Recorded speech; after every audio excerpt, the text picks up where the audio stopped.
ایک دفعہ ہاشم نے تجارت کے لیے ملک شام کا سفر کیا تو رستے میں مدینہ المنورہ جو اس وقت یثرب تھا وہاں قبیلہ بنی نجار کی ایک خاتون سلمہ بنت عمر سے شادی کر لی اور کچھ دن وہیں ٹھہرے رہے. پھر اپنی بیوی کو حمل کی حالت میں ہی مکے میں چھوڑ کر یہ شام روانہ ہو گئے اور وہاں پر ان کا انتقال ہو گیا. اب ان کے بعد ان کے ایک بھائی جن کا نام مطلب تھا، یہ عہدہ ان کے پاس آ گیا اور مطلب کو یہ بھی پتا چل گیا کہ ان کا ایک بھتیجا مدینہ المنورہ جو اس وقت یثرب ہے وہاں پر ہے. یہ بیسیکلی ہم آپ صلی اللہ علیہ وسلم کی کلوز فیملی کو ڈسکس کر رہے ہیں. جب مطلب کو یہ پتا چلا کہ ان کا ایک بھتیجا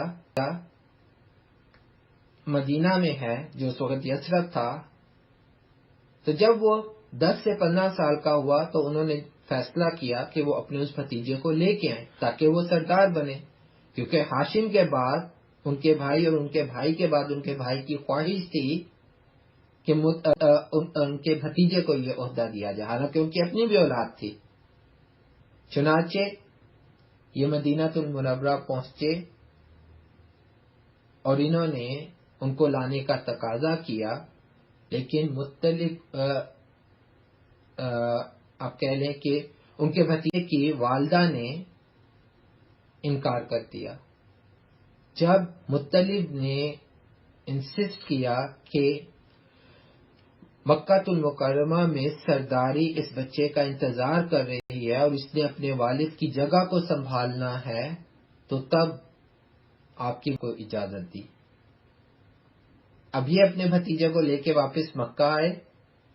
مکہ میں جیسے ہی سرداران قریش نے اس بچے کو دیکھا، بائی دا وے اس بچے کے سر میں جب یہ پیدا ہوئے تو ہلکی سی سفیدی تھی، اس لیے ان کا اصل نام شیبہ رکھا گیا. تو انہوں نے جیسے اس بچے کو دور سے دیکھا تو وہ سمجھے کہ مطلب نے غلام خریدا، کیونکہ اس وقت آپ کو پتا ہوگا کہ غلاموں کی تجارت ہوا کرتی تھی. ہم نے یہ ابھی پچھلے لیکچر میں یہ پڑھا تھا کہ غلاموں کی حیثیت کیا ہوتی تھی اور غلاموں کی تجارت بھی ہوا کرتی تھی.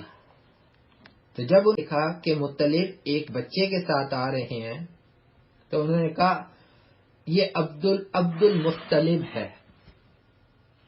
عبد کا مطلب عربی میں غلام، مطلب کا غلام ہے. اب شاید ہم سب کو پتا چل گیا ہو کہ عبد المطلب کا نام عبد المطلب کیوں پڑا. جیسے ہی مطلب نے یہ بات سنی تو انہوں نے فوراً قریش کے سرداروں کو کریکٹ کیا کہ یہ میرے بھائی کا بیٹا ہے.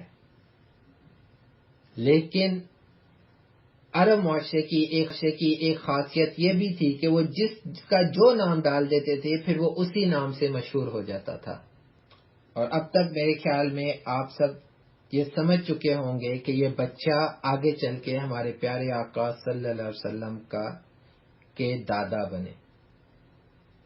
جیسے ہی یہ جوان ہوئے تو مطلب کے بعد سرداری ان کے پاس آئی اور ان کا عرب بہت زیادہ ریگارڈ کرتے تھے. ان کو اللہ سبحانہ و تعالیٰ نے عربوں کے اندر بہت بڑا مقام دیا.